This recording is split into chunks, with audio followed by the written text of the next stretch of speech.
1.5 লক্ষ টাকা। 1.5 লক্ষ টাকার বাজেটে কিন্তু আমাদের সবসময় ফিলোসফি এটাই থাকে যে আমরা একটা 50-70 আটাবো, এবং এটা কিন্তু আমাদের ট্র্যাডিশন হয়ে আসছে। লাস্টবার আমি যখন 1.5 লাখ টাকার একটা বিল্ড করছিলাম 150K, সেটাতে কিন্তু আমরা 40-70 দিছিলাম। সেটারই ফুটস্টেপটা ফলো করে বেসিক্যালি আমরা 50-70 দিয়ে বিল্ড করবো, এবং অনেকেই কিন্তু এটা আমার কাছে চায় যে ভাইয়া 1.5 লাখ টাকার বিলটা আবার ব্যাক নিয়ে আসেন। আজকে আমরা এই বিলটাই করবো। বিল্ড আমরা কী কী কম্পোনেন্ট ইউজ করছি, কেন ইউজ করছি, তার জাস্টিফিকেশন কী কী, বেঞ্চমার্ক কেমন ছিল, সব কিছু নিয়ে আলোচনা করবো। সাথে আমি আছি অনুরাগ দেখছেন টেকনিক বাংলাদেশ। চলছে আজকে আমাদের 1.5 লক্ষ টাকা 50-70 একটা বিল্ডে।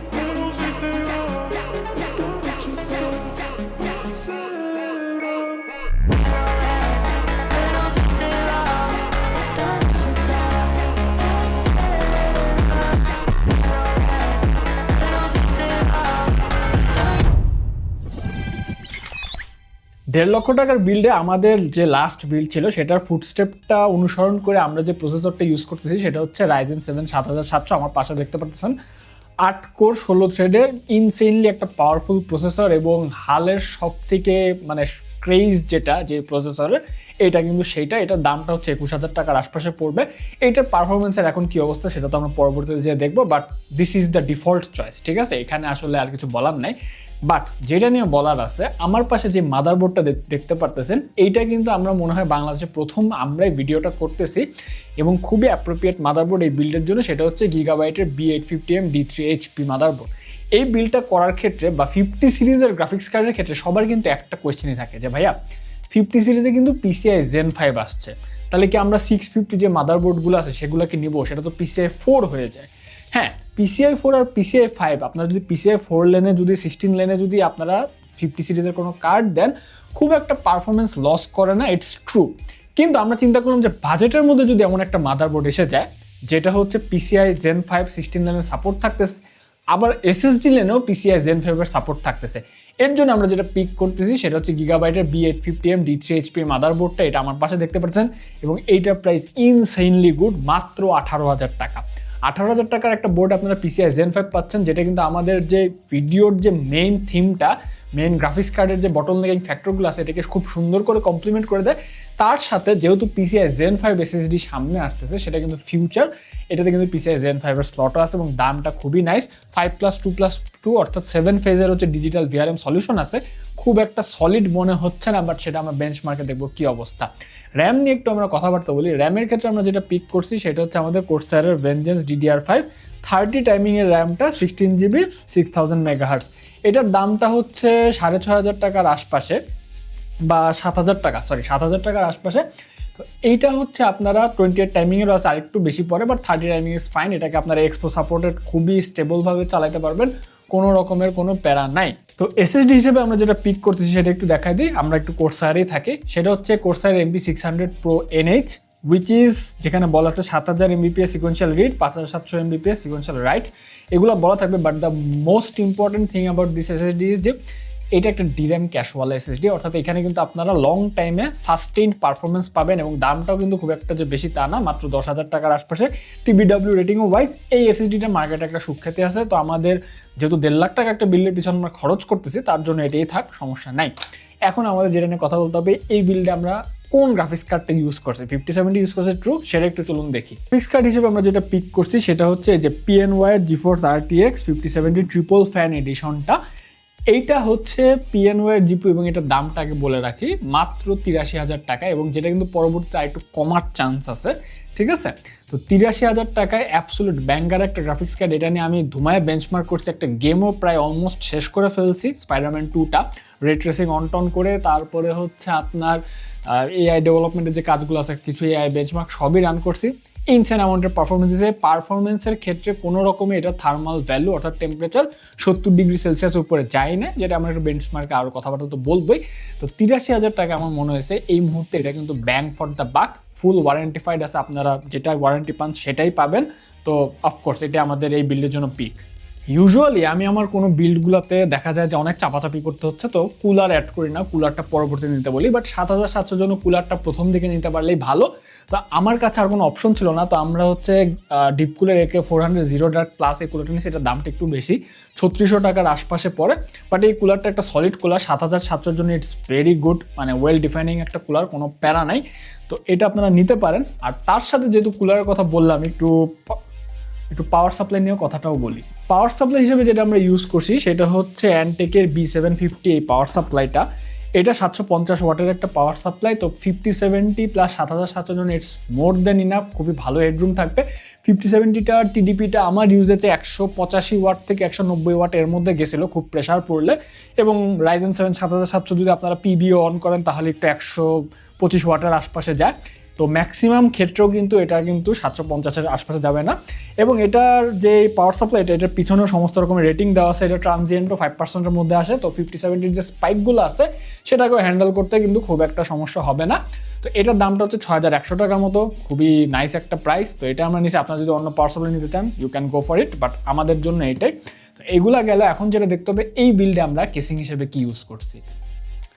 কেসিং হিসেবে আমরা যেটা নিছি, দেখেন আমরা কিন্তু সবই মোটামুটি ভালো ভালো জিনিসপাতি ইউজ করছে। কেসিং একটু কস্ট কাট করতেছে, বাট কস্ট কাট করা মানে ডাজন্ট নেসেসারি যে সেটা কোনো খারাপ কেসিং হবে। রাদার ভ্যালুটপের টুইস্টার 360 এই কেসিংটা আমার একরকম মনটা জয় করে নিছে, বিকজ এটা কিন্তু একটা অল গ্লাস কেসিং বলা যায়, মানে উপরেও গ্লাস, মেশের বদলে বা কোনো রকম অ্যালুমিনিয়াম হচ্ছে আপনার স্লাইডারের বদলে। এবং এটাতে 5টি ইনফিনিটি ফ্যান আছে যেগুলো অল আর ARGB সিঙ্কড। কেসিংয়ের যে কোয়ালিটি সেটা ভালোই আছে, মোটামুটি খারাপ না। অ্যালুমিনিয়ামটা খারাপ দেয় নাই, মানে মোটামুটি ভালোই খারাপ না। গ্লাসগুলোর কোয়ালিটি ওরা একটু ভালোই দিছে, মোটামুটি 4 mm এর মতো গ্লাস দিছে এবং দেখতে খুবই নাইস লাগে। তো এই ধরনের কেসিংয়ে যেগুলো একটু গ্লাস দিয়ে কনফিস্টিকেটেড থাকে সেগুলো সমস্যা কি, এয়ার হচ্ছে গিয়ে ফ্লোটা একটু প্যারা থাকে, ভিতরে হয়তো একটু গরম হয়ে যায়।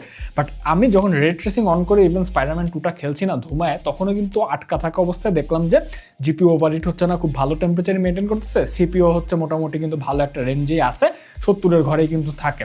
তো গ্লাসটা খুলে হয়তো বা খেললে আপনার 1-2 ডিগ্রি সেলসিয়াস একটা তফাৎ পাওয়া যায়, যেটা কিন্তু খুব একটা বেশি না। বাট আমার কেসিংটা ভালো লাগছে, এবং আপনারা যদি কেসিং অন্যটা নিতে চান সেটাও নিতে পারেন।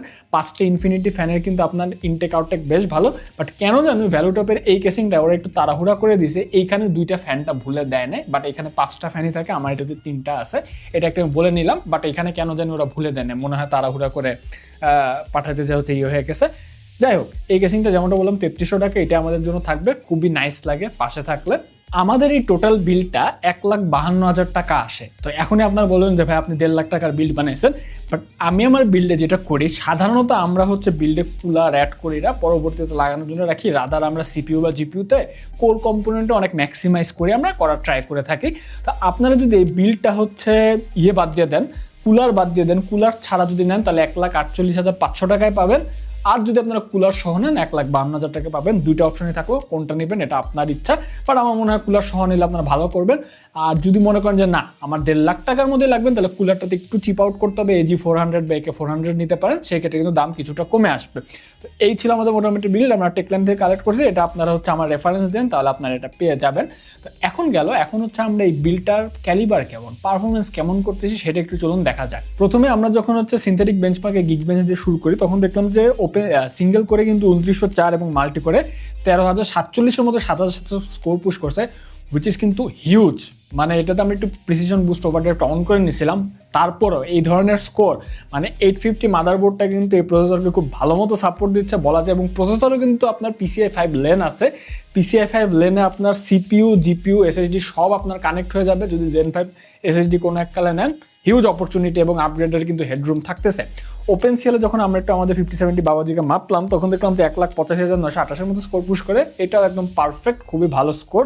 তারপর যখন আমরা একটু টাইম স্পাই এক্সট্রিম যেটা 3D মার্কে সেটাতে বেঞ্চমার্ক করে দেখলাম, তখন দেখলাম যে 9,606-এর মতো স্কোর পুশ করছে, which is a legendary score, no doubt. তারপর যখন আমরা একই 3D মার্কের হচ্ছে স্টিল নোম্যাডের যে বেঞ্চমার্কটা সেটা কমপ্লিট করলাম, দেখলাম যে 5,209-এর মতো স্কোর পুশ করতেছে, again legendary score, no doubt. তারপর যখন আমরা একটু আমাদের যে এসএসডিটা ছিল না MP600 Pro NH, এইটার একটু হচ্ছে স্পিডটা মাপলাম কি অবস্থা দেখার জন্য। সিকোয়েন্সিয়াল রিডে কিন্তু অনেকটাই বেশি, ক্লেম স্পিড থেকে 7,364 MBPS এর মধ্যে দিচ্ছে। সিকোয়েন্সিয়াল রাইটে কিন্তু 6,125 রাইট স্পিড দিচ্ছে, যেটাও কিন্তু অনেকটাই বেশি ওদের ক্লেম থেকে, অর্থাৎ এক্সেলেন্ট জব। 10,000 টাকার মধ্যে DRAM ক্যাশ থাকার জন্য কিন্তু জিনিসটা সাস্টেইনও করে যাবে। তা আমাদের একটু যে কুলারটা ইউজ করছি সেটা তো টেম্পারেচার কেমন মেনটেন করছে সেটা একটু দেখা দরকার। তো যখন আমরা প্রাইম 95 দিয়ে একদম হচ্ছে ম্যাক্সিমাম টর্চার টেস্ট করলাম প্রসেসরের উপর, তখন দেখলাম যে হচ্ছে এটার টেম্পারেচারটা কিন্তু 70 থেকে 71 ডিগ্রি সেলসিয়াসের মাঝখানে থাকে, খুবই স্টেবল টেম্পারেচার। এটাই কিন্তু হওয়ার কথা গরমের দিনে, খুবই ভালো একটা পারফরমেন্স দিচ্ছে আমাদের জিরো ডার্ক প্লাস কুলারটা। আর আমাদের যে B850M D3HP যেই মাদারবোর্ডটা, এটা তো হচ্ছে আমাদের ভিআরএম এর কি অবস্থা সেটাও দেখতে হবে। এই যে পুরো সিস্টেমটা, এটা তো ভারী সিস্টেম, হ্যাঁ, এটাকে কেমন ব্যাকআপ দিচ্ছে, টেম্পারেচার কেমন। তো এইরকম ম্যাক্সিমাম টর্চারে আমরা দেখলাম যে ভিআরএমটা কিন্তু 66 ডিগ্রি সেলসিয়াসের উপরে যায় নাই, খুবই ভালো একটা সাস্টেইন পারফরমেন্স ধরে দিছে। 70-এর নিচে যা থাকবে সেটা কিন্তু মোটামুটি ডিসেন্ট বলা যায়। বাট আমি বলবো এই মাদারবোর্ডটাতে 9900X গ্রেডের প্রসেসর কেমন করবে সেটা এখনই আমি বলতে পারতেছি না, বিকজ আমাদের কিন্তু মাদারবোর্ড রাউন্ড আপের আরেকটা ভিডিও আশা করি আসবে। এই গেল মোটামুটি। এবার একটু আমরা গেমিং করলাম, যেহেতু 5070 কিন্তু একটা ফুল ফ্লেজড একটা খাস 2K জিপিউ, 1440p জিপিউ। আমরা সমস্ত গেম 2K-তে বেঞ্চমার্ক করছি।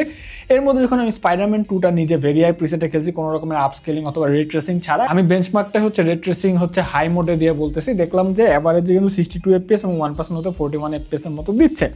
এরপরে যখন সাইবারপাঙ্ক 2077 হচ্ছে আলট্রা প্রিসেটে বেঞ্চমার্ক করলাম 2K-তে, তখন দেখলাম যে অ্যাভারেজে 108 এবং 1% হতে 72 FPS এর মতো দিচ্ছে।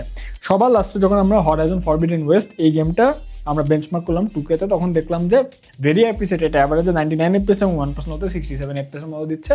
অর্থাৎ টোটাল অলরাউন্ড খুব ভালো একটা পারফরমেন্স দিচ্ছে। আমাদের PNY জিপিউ যে খুব ভালো পারফরমেন্স দিচ্ছে, এবং এই জিপিউটা আমি দেখছি কখনোই 70-এর উপর যায় না, তো খুবই ক্রিটিক্যালি অ্যাক্লেইমড একটা জিপিউ থাকতেছে। তো এই বিলটা মোটামুটি আমরা যদি ফ্ল বলি তেমন কোনো ফ্ল নাই। কেসিংটা আমার নিজের মনে ধরছে বাজেট অনুযায়ী, বাট আপনারা যদি আরও হায়ার গ্রেডের কেসিংয়ে যেতে চান ইটস ইয়োর চয়েস। আর সেরকম কিন্তু কোনো লিটারাল ফ্ল আমি পাই নাই। আপনারা যদি পেয়ে থাকেন কমেন্ট করে জানাতে পারেন। এই ছিল আমাদের 1.5 লাখ টাকা মিড অফ দ্য ইয়ারের এই বিলটা থাকতেছে, কেমন লাগলো জানাতে পারেন। আর এই তো ভিডিওটা ভালো লাগলে লাইক দিবেন, subscribe to the channel as must. আমাদের একটা গ্রুপ আছে টেকনিক বাংলাদেশ, সেটা লিঙ্ক নিচে দিয়ে দিলাম, জয়েন হয়ে যান, সেখানে আমরা নানা রকম আড্ডাবাজি করি। তো দেখা হবো না কোনো ভিডিওতে, তখন গুড বাই, ডেফিনেটলি আইল catch on the next one.